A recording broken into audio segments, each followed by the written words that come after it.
So McKinsey has been in Hong Kong for a long time now. We first got here in 1985, really in Hong Kong first, and then we got into Beijing and Shanghai in the 90s. And we recently opened our latest office in Shenzhen 2 years ago. So right now, we as a complex, we call it Greater China, basically has Hong Kong, Beijing, Shanghai, Shenzhen, and also Taipei office. So that's what is our operations here. We have roughly 400 consultants and about another 300-400 research and support staff. Right, so it's a rather large complex. It's one of the bigger offices of McKinsey globally. So this 400 consultants and 400 researchers, they are based in Hong Kong? Or? No, they're based between Hong Kong and our other offices. We call it Greater China. So we operate very much as one office complex with 5 locations. So that's how we run ourselves. So when you say Hong Kong office, it's just as likely to find a lot of our mainland colleagues and global colleagues working in Hong Kong as Hong Kong colleagues working in Shanghai and Beijing. So we're very interchangeable between these locations. When they think about McKinsey's, I think everybody knows it's a great company. Can you go into some detail about what kind of consulting work we do with our customers? I think the consulting industry has changed quite a bit over the years. I think many years ago when consulting first started, and this is really 70, 80 years ago, I think you were mostly doing strategy studies, right? So these are mostly large companies with big strategic choices, right? Whether they want to expand, they want to acquire someone, or they want to go into other businesses. So it's a lot of very big strategic issue, and we're working mainly with the CEO on these. I think over the years, what we have evolved into, and the industry has evolved into, is that today's strategy is probably around 20% or 30% of what we do. The rest of what we do is quite diverse, right? We do a lot of work around operational excellence. We do work with companies on trying to make themselves these days a lot more digital. A lot of companies are trying to transform themselves with different business models and looking into getting into other other ways of how they can make their business work. So these days there's really a broad spectrum of work that we actually do, apart from the traditional strategy work. And we all know, in recent year, maybe during the last 1 or 2 years, the growth of Chinese economy has slowed down. So what is your reading about the situation, in this economic growth in Hong Kong and on the mainland? I think it's a very challenging time for all businesses in Hong Kong and in the mainland. I think we have had a fantastic 10 years of growth of what I call unleashing, right, of the urbanization, the power of the middle class, a lot of infrastructure, right, being built. So I think that we had a golden 10 years. I think the next 10 years is going to be a bit more of a challenging time for people. I think the Chinese economy obviously is adjusting right now from a investment-led economy into much more consumer-led economy. I think a lot of industries are under pressure, either because of oversupply, whether because of weakening demand in China as well as globally. But also, I would say that people are not very used to this slightly slower pace of growth because we're very used to thinking about growth that comes very easily. You almost can say that you sit there and growth would come to you. These days you have to go and find growth, which is a very different way of approaching the economic context. I think particularly in Hong Kong, the slowdown in China will also affect us. I think that we're already seeing a lot of that on the retail side. I think that Hong Kong as a intermediary between China and the rest of the world, I think that position will also have to change. I think that a lot of businesses these days are going direct into China, so Hong Kong's position as a middleman has also evolved over time. So I think a lot of moving parts So if I think about the last 10 years as a relatively easy and prosperous time for us, really, maybe since 2003, I think that right now we're reaching a stage where we're seeing a lot of new businesses, a lot of old businesses getting a lot of challenge. And hopefully during this time, it's also where there will be a little bit of a, companies will have to reinvent themselves a little bit more. So it's a stressful time, but I think that it's also a very interesting time. So what kind of suggestions would you give to the company's customers in this time, like the environment has changed? Well, I think that they all realize that businesses will get harder. I think they all realize that things like the mobile internet and a lot of these digital applications have changed the way how consumers are interacting with them. So I think companies do not need us to remind them that that is actually what's happening. I think what is interesting is that I think that there are some very serious discussion going on around reinventing themselves, around adapting themselves, right? Around changing the mix of their business, changing the composition of the management team and all that to adapt to this new world. So from that perspective, we find ourselves to be a good counseling partner to companies as they go through this phase. Sometimes it's a bit painful, but I think that as a third party, it's useful sometimes for our clients to find someone to be thinking on their behalf, but with a fresh pair of eyes. I also noticed that you're in charge of this McKinsey Life Insurance. This is a new business. Can you tell us something about it?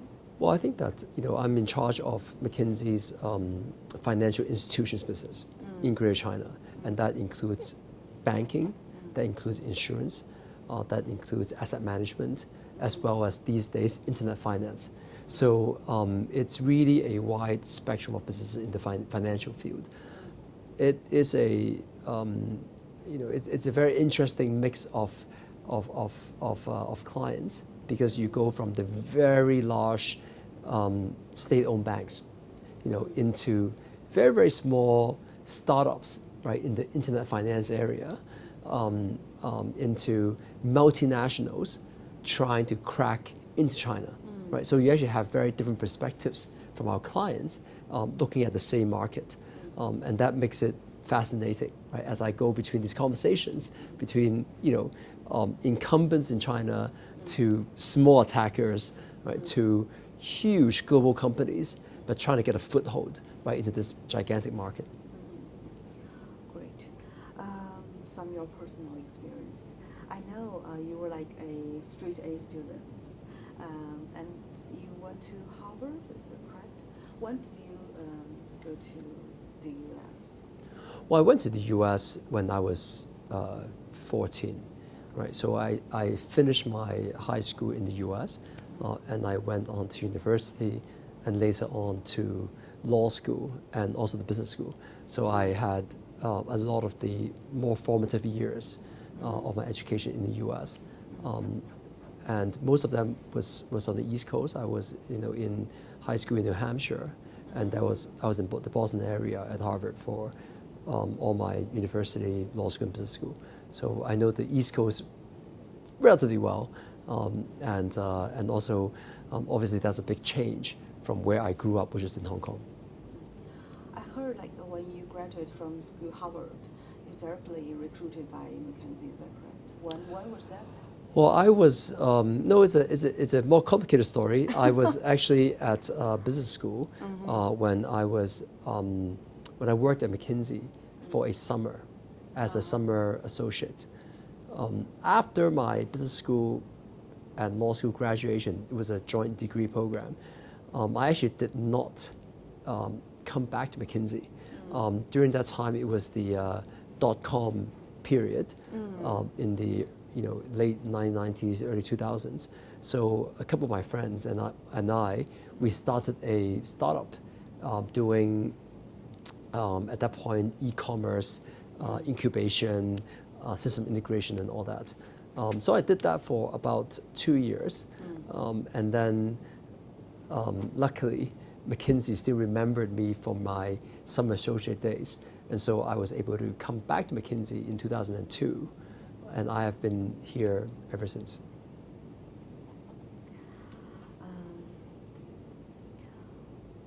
What kind of opportunities do you think McKinsey can provide to youngsters in Hong Kong and mainland? I think for people coming to McKinsey, I think it's a fantastic training ground. We are a very flat organization, meaning that there are not that many layers between a young person joining a company and some of the most senior people in the firm, right? It's only a few layers in between. We go to client meetings together. So as a young person, you are very likely to be sitting, at meetings with CEOs and chairmen of companies, which is a great learning experience for a lot of our people.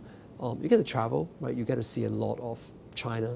You get to see a lot of Asia, as well as the rest of the world.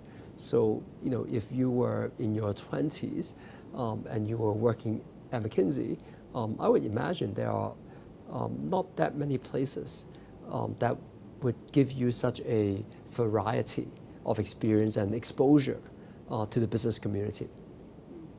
Aside from what you just mentioned, in this company and in this industry, what attracts you the most? I think as a consultant, you have to be always ready for new challenges. People hire consultants or want to get our counsel on problems or challenges that usually they have never seen before, or they feel are challenges that that the company or their company cannot solve by themselves. So by definition, the situations that we find ourselves in are complicated ones, are new ones, and likely are ones that would require a bit more creativity and a bit more innovation around the solution.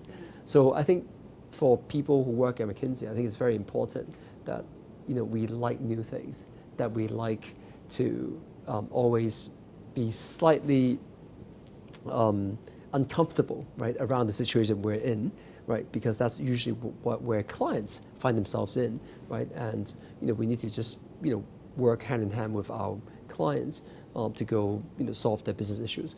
I think that excites me. I think that it is almost like going to school, right? Because you actually keep learning. You have to be on top of your of what's happening around the world. You have to understand what's happening at the forefront of the industry. Sometimes you have to think a little bit 3-5 years out to imagine what the world may look like, because those are the type of questions that clients are asking us. They're not asking us to solve their history.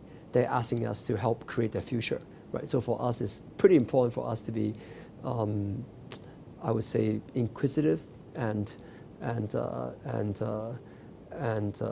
creative people as we work for our clients.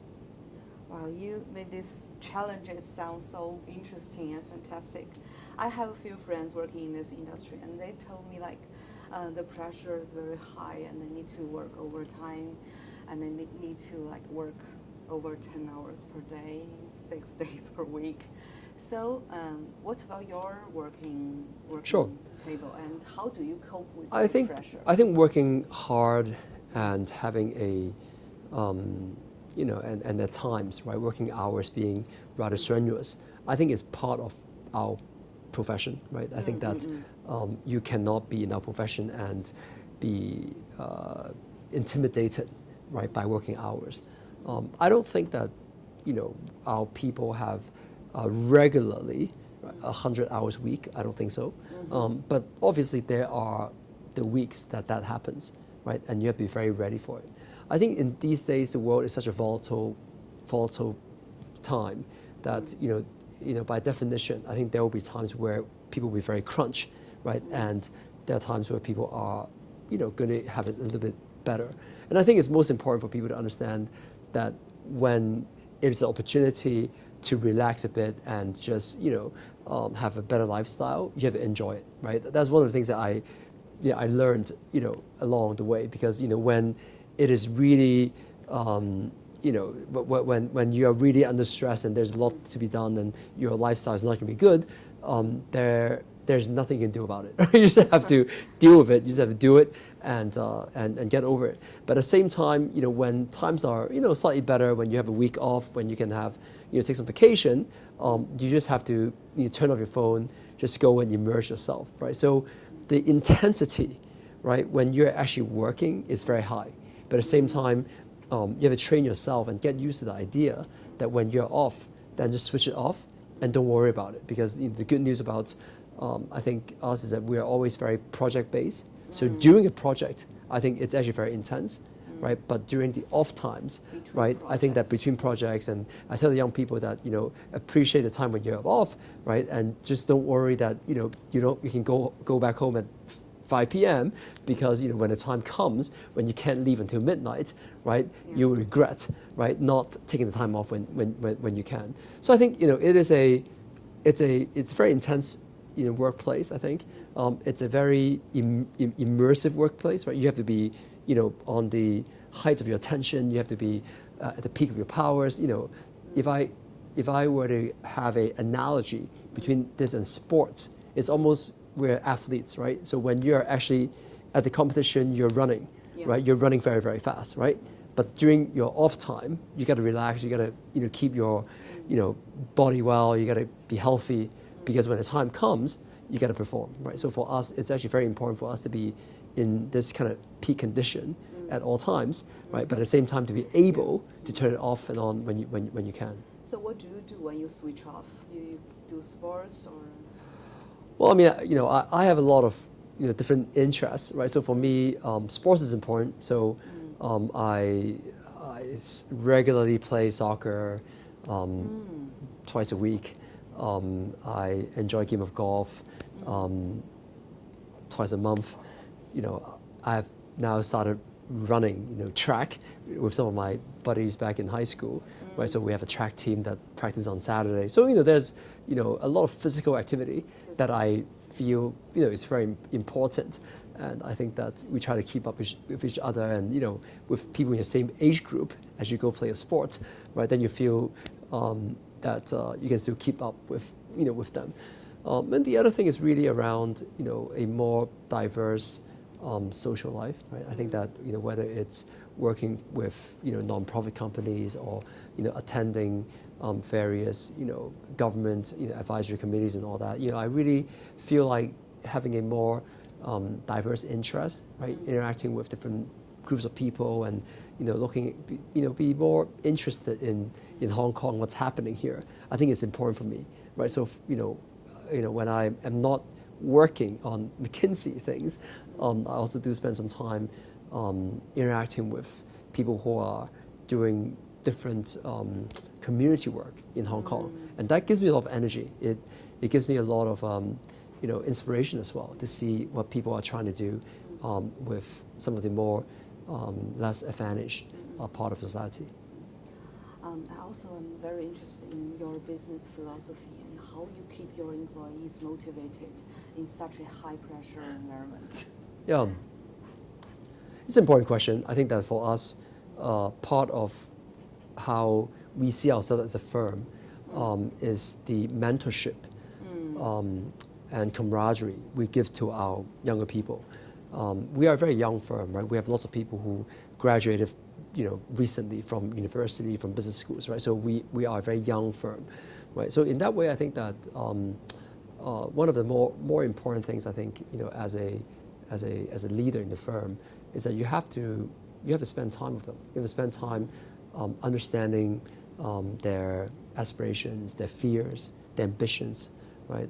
We have a lot of very ambitious people come to McKinsey, right? So for us, it's very important for us to let them understand that this is a place where they can fulfill their ambitions, right? Where they can actually, learn more things, where they can see more of the world. So for us, it's really giving people the opportunity, right, to exercise their talents, right, is the most important thing. And the other one is really, for us being a role model, right? Just for them, if I was working miserably for hours and hours and hours and have no social life, right? That's not very inspirational for anyone, right? So it's important for people in the firm to understand that, look, To be a great consultant, I always tell people coming to McKinsey, that you have to be an interesting person. People like to interact with interesting people, right? And if you're not an interesting person, chances are clients are not going to find you particularly inspiring or interesting. Part of what we do is to inspire clients to do things that they never thought they could do by themselves, right? Part of what we as leaders of the firm needs to do is to inspire young people, right, to get to places that they never thought they could get to, right? So if we fail in that task, we're not going to be successful in our recruiting efforts. We're not going to be successful in keeping people with us, and we're certainly not going to be possible for us to groom future leaders of society, which we feel is a very important part of the McKinsey experience. Great answer. I also know many of my friends, the Hong Kong youngsters, they want to join the industry, they want to join McKinsey. So when you recruit, when you look for these young talents, what kind of person or what kind of characters are you looking for besides the interesting person you just mentioned? Sure. I think to succeed in the industry, I think first of all you have to have a drive, right, for excellence. Our clients are demanding, the industry is demanding, right, and we need people who are striving for that extra, bit at the end, right? So I think of it as, if you're a student, right? Of course, you can be a B+ student, you can be an A- student, but we do want the people who want that extra bit to get the A, right? We want the people who run that extra bit at the end to be able to to win, right? So for us, it's actually very important for us to find people with a strong drive, with with that perspective that look, it's not perfection, but close to it, right? We want people who have that drive, right? I think secondly, we want people who have perseverance, right? I think that we are, a career in anything right now, especially in professional services. I think there are times that things are not going to go well, right? There are clients that are difficult. There are studies that are harsh. Yes. During those more difficult periods, if I look around, I'm looking for people on my team, right? And people on my team has to be people I feel can go to battle with, during those periods, right?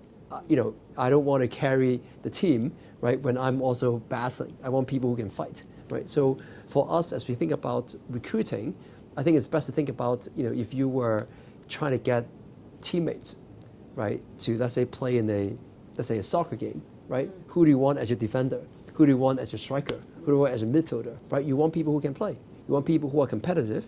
You want people who are strive for excellence. And you want people at tough times are able to tough it out, right? And so we are trying to find people with the attitude of, look, things are not well right now, right? Maybe I'm having a miserable time, right? But I'm able to last through it because I know that things will get better, right? So it's the sort of glass half full. It's a slightly more optimistic people. It's the people who feel like, look, tough times will be over soon, right? It's that kind of people, right? People who give up easily, people who get discouraged easily, or people who just frankly need a lot of encouragement from people, we feel like are less likely to be successful at McKinsey, right?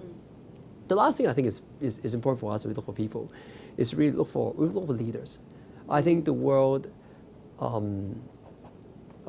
broadly in the commercial world, has too many managers and too few leaders, right? We look for leaders, right? When people hire consultants, when we go in to be counselors to CEOs, we need the leadership, right? We need to be able to take a position, let people to understand the reality, to face reality, right, and transform themselves, right? Part of this is really around how to exercise that leadership, and I think that is important as we look for young people, for people who feel like they want to be leaders, right? They want people who don't mind taking a stance, don't mind being wrong sometimes, right? But would rather be leaders than followers, right? And that's a pretty important part for us as we look for people. Great. My final question. McKinsey right now is already a multinational, very successful company. But for yourself, what do you want to achieve in the company? Like, let's say in 5 years, what do you want the company in Asia, in China, in Hong Kong to achieve in 5 years? Well, I think for us, it's very important that we stay on top of what's happening in the business context, right, as well as in the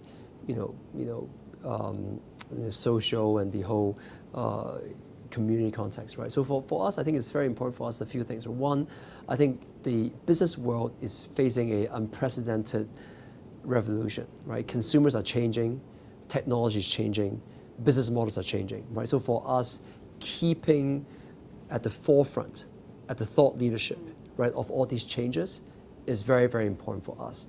I think for us, it doesn't matter if I have one more client here or one less client over here, but it's very important that we are seeing and we are really doing a lot of research into being at the forefront of what is coming next, right? So that thought leadership is very important for us. I think second of all, I think that, I really think that these days, people look for consultants, look for McKinsey, really on advice on a really wide variety, right, of issues, right? So for us as a firm, we are embracing a much more diverse set of skills. We have people with operational backgrounds. We have people who can go into power plants in China, right, and take out costs, right? We have people who can go into, auto factories, right, and be able to do things around efficiency management, right? We have people who can go into banks, right, and think about, what to do when interest rates start deregulating. So, the variety of people, the diversity, right, of our talent pool, right, is something where I find just very inspiring as I look towards building, right, this diversity of people that we actually need. And also, look, we also have a lot of people who are these days doing a lot of data analytics, right? We find that, this whole big data and what do we do with this this data that's really coming at us from all angles? How do we, make more use out of it? How do we make companies better by using the data? I think we're building a lot of analytics engine within McKinsey, right, to be helpful to our clients. So a lot of these are also, I find it quite exciting. And I think if you think about us in 5 years' time, I see ourselves as hopefully still, taking the thought leadership of the context of the business world, building a more diverse firm, building a firm with deeper capabilities, and ultimately being more helpful, right, towards businesses. But not only businesses, we also are working a lot with governments these days, working a lot with NGOs. We're working a lot with also all types of institutions out there, right, that are all trying to play their role in making us into a more sustainable society, right? So a lot of these are also, I find, bigger than just business, right? It's really more at a society level, as a community level, right, that we're helping. So all these keeps us pretty busy. These are, probably if you interview me 5 years' time, I would have probably done half of what I just said. But I think setting our goals, right, and understanding the magnitude of what we want to get to, I think is important because that's really, I think what we're here for.